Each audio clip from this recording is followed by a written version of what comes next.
সুপ্রিয় দর্শক, আসসালামু আলাইকুম। নিউজ 24 এর এখনকার আপডেট সংবাদে আপনাদের সবাইকে স্বাগতম। প্রথমেই জানিয়ে দিচ্ছি সংবাদ শিরোনাম। আমরা রক্ত দিচ্ছি আর ওরা সচিবালয়ে বসে টাকা ভাগ করছে, হুঁশিয়ারি হাসনাত আব্দুল্লাহর। আওয়ামী লীগ ভোটে এলে আপত্তি নেই, তবে গণহত্যার বিচার হতে হবে, সাক্ষাৎকারে যা বললেন ফখরুল। শেখ হাসিনার নির্বাচনে অংশগ্রহণ নিয়ে এখনো কোনো সিদ্ধান্ত হয়নি, মন্তব্য সজীব ওয়াজেদ জয়ের। বিএনপির সঙ্গে অন্তর্বর্তী সরকারের সংলাপ হবে আগামীকাল। টিসিবির পণ্যসহ বিএনপি নেতা আটক। আন্দোলনে নিহত শফিকের লাশ 2 মাস পর উত্তোলন। এতক্ষণ শুনছিলেন সংবাদ শিরোনাম। পুরো খবর পেতে ভিডিওটি শেষ পর্যন্ত দেখুন। সর্বশেষ সংবাদ পেতে চ্যানেলটি সাবস্ক্রাইব করুন। এবার বিস্তারিত। আমরা রক্ত দিচ্ছি আর ওরা সচিবালয়ে বসে টাকা ভাগ করছে, মন্তব্য হাসনাত আব্দুল্লাহর। জেলা প্রশাসক নিয়োগে জনপ্রশাসন মন্ত্রণালয়ের সিনিয়র সচিব মোখলেসুর রহমানের বিরুদ্ধে ঘুষ নেওয়ার যে অভিযোগ উঠেছে, এ বিষয়ে বৈষম্য বিরোধী ছাত্র আন্দোলনের অন্যতম সমন্বয়ক হাসনাত আব্দুল্লাহ বলেছেন, এই যে একটা স্লোগান দিয়েছি তো রক্ত আরো দেব রক্ত, রক্তের বন্যায় ভেসে যাবে অন্যায়, তো রক্ত আমরা কাদের জন্য দেব? এখন আমরা রক্ত কাদের জন্য দেব? আমি যখন দেখলাম আমরা রক্ত দিচ্ছি আর ওরা সচিবালয়ে বসে ভাগ করছে, বৃহস্পতিবার সন্ধ্যায় উত্তরা ফ্রেন্ডস ক্লাব মাঠে ছাত্র নাগরিক মতবিনিময় সভায় বক্তব্য দিতে গিয়ে তিনি এসব কথা বলেন। হাসনাত আব্দুল্লাহ বলেন, আমরা রক্ত দিয়ে যাচ্ছি আর ওরা সচিবালয়ে বসে টাকা ভাগাভাগি করছে, 5 কোটি না 10 কোটি। একজন বলছে, আমি ভাই নির্লোভ মানুষ, আমার এত লোভ নাই, 5 কোটি হলেই চলবে। অন্যজন বলছে 10 কোটি। প্রথমজন বলছে তোমার যা মনে হয়। তিনি বলেন, রাস্তায় শিক্ষার্থীরা রক্ত দিয়েছে, ছাত্র জনতা রক্ত দিয়েছে, আর ওই বার্ধক্যের নেতৃত্ব সচিবালয়ে বসে আমাদের রক্ত মারিয়ে টাকা ভাগ করে। এই বার্ধক্যের নেতৃত্বের জন্য আমরা রক্ত দিতে প্রস্তুত না। তিনি আরো বলেন, আমরা আমাদের জায়গা থেকে পরিষ্কারভাবে বলতে চাই, আপনারা যারা সচিবালয়ে বসে নীতি নির্ধারণ করছেন, আপনারা সচেতন হন। কারণ ছাত্র নাগরিক 5 তারিখ যেভাবে হাসিনাকে তার মসনদ থেকে নামিয়েছে, আপনাদের সচিবালয় ঢাকা বিশ্ববিদ্যালয় থেকে 4 মিনিটের ডিস্টেন্স, আপনারা সচিবালয়ে বসে 5 কোটি না 10 কোটি ভাগ করবেন, আর আমরা বাজারে গিয়ে নিত্য প্রয়োজনীয় জিনিসটা কিনতে পারবো না, এই জিনিসটা হবে না। প্রসঙ্গত, জনপ্রশাসন মন্ত্রণালয়ের সিনিয়র সচিব মোহাম্মদ মোখলেসুর রহমান এবং একই মন্ত্রণালয়ের একজন যুগ্ম সচিবের হোয়াটসঅ্যাপে কথোপকথনে ঘুষের বিষয়টি এসেছে বলে অভিযোগ করা হয়। এদিকে ডিসি নিয়োগে জনপ্রশাসন মন্ত্রণালয়ের সিনিয়র সচিবের বিরুদ্ধে ওঠা ঘুষের অভিযোগ তদন্তে 3 উপদেষ্টাকে দায়িত্ব দেওয়া হয়েছে। আওয়ামী লীগ ভোটে এলে আপত্তি নেই, তবে গণহত্যার বিচার হতে হবে। দ্রুততম সময়ের মধ্যে নির্বাচন দাবি করে আসছে বিএনপি, তবে সংস্কারের জন্য অন্তর্বর্তী সরকারকে যৌক্তিক সময় দেওয়ার কথাও বলছে দলটি। সংস্কার ও নির্বাচন প্রশ্নে বিএনপির মহাসচিব মির্জা ফখরুল ইসলাম আলমগীরের সঙ্গে কথা বলেছে প্রথম আলো। ঢাকার গুলশানে বিএনপির চেয়ারপারসনের কার্যালয়ে তার সাক্ষাৎকার নিয়েছেন কাদির কল্লোল ও সেলিম জাহিদ। জুলাই আগস্টের অভ্যুত্থান পরবর্তী পরিস্থিতি নিয়ে আপনার মূল্যায়ন কি? জবাবে মির্জা ফখরুল বলেন, এখন পুরোপুরি মূল্যায়ন করার সময় এসেছে বলে মনে করি না, কারণ 1-1.5 মাস খুবই অল্প সময়, আর পরিবর্তনের পর যে সরকার এসেছে সেই সরকারের অবস্থান, শক্তি ও সক্ষমতা তো আমাদের বুঝতে হবে।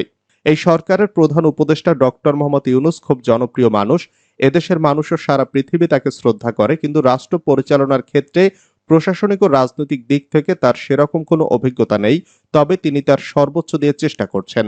দ্বিতীয়ত, সরকারের অন্যদের মধ্যে 3-4 জন বাদ দিয়ে বাকিদের সেভাবে সরকার পরিচালনার অভিজ্ঞতা নেই।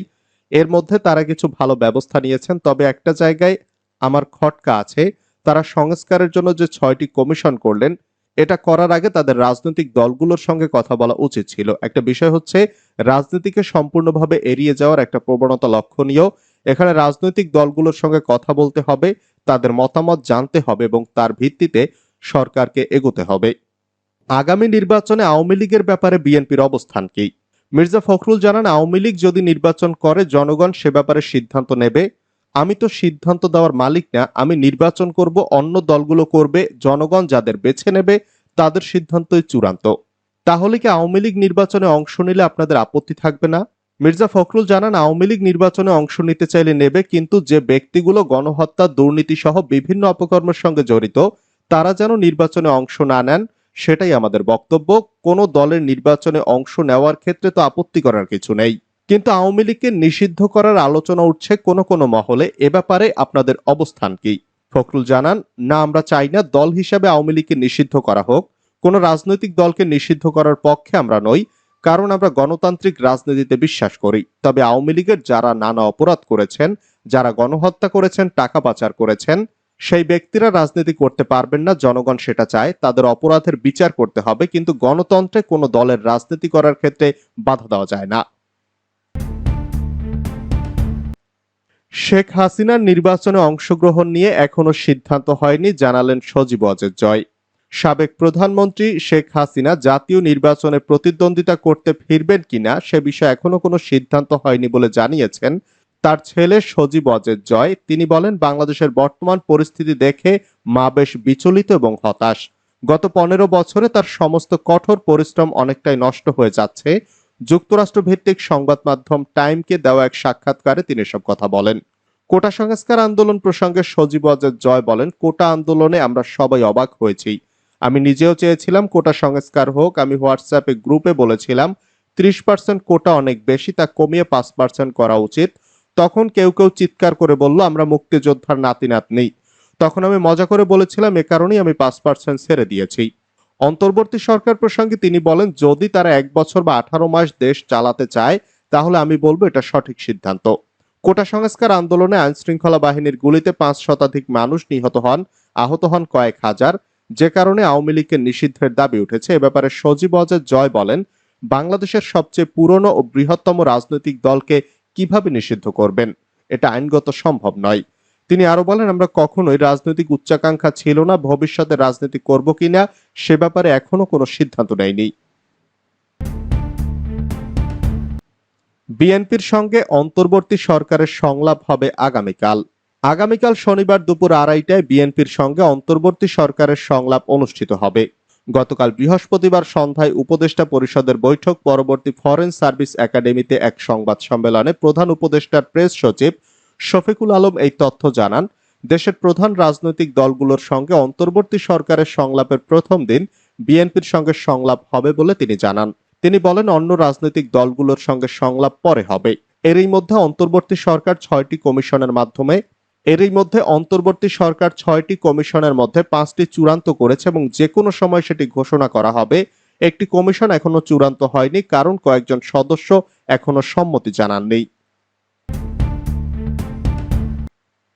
টিসিবির পণ্য সহ বিএনপি নেতা আটক। বাড়িতে বেআইনিভাবে টিসিবির পণ্য রাখার অভিযোগে নেত্রকোনার কেন্দুয়ায় আবুল হাশেম ভুইয়া নামের এক বিএনপি নেতাকে আটক করেছে যৌথ বাহিনী। বৃহস্পতিবার সকালে উপজেলার পাইকুড়া ইউনিয়নের বাল্লা গ্রামে আবুল হাশেম ভুইয়ার বাড়িতে অভিযান চালিয়ে টিসিবির পণ্য সহ তাকে আটক করা হয়। এ সময় 180 কেজি চাল, 70 কেজি মসুরের ডাল ও 72 লিটার সয়াবিন তেল জব্দ করা হয়। আটক আবুল হাশেম ভুইয়া উপজেলার পাইকুড়া ইউনিয়নের বাল্লা গ্রামের বাসিন্দা ও পাইকুড়া ইউনিয়ন বিএনপির সভাপতি। আন্দোলনে নিহত শফিকের লাশ 2 মাস পর উত্তোলন। শেরপুরের নকলায় দাফনের 2 মাস পর কোটা সংস্কার আন্দোলনে গুলিতে নিহত গার্মেন্টস কর্মী শফিক মিয়ার লাশ উত্তোলন করা হয়েছে। বৃহস্পতিবার বিকালে আদালতের নির্দেশে উপজেলার গণপদ্দি ইউনিয়নের চিঠলিয়া গ্রামের একটি পারিবারিক কবরস্থান থেকে লাশটি উদ্ধার করা হয়। শফিক স্থানীয় জুলহাস মিয়ার ছেলে। 2 বোন 1 ভাইয়ের মধ্যে শফিক ছিল মেজ। সে সোনারগাঁও থানা এলাকায় মিনা গার্মেন্টসে চাকরি করত। শফিক 3 কন্যা সন্তানের জনক।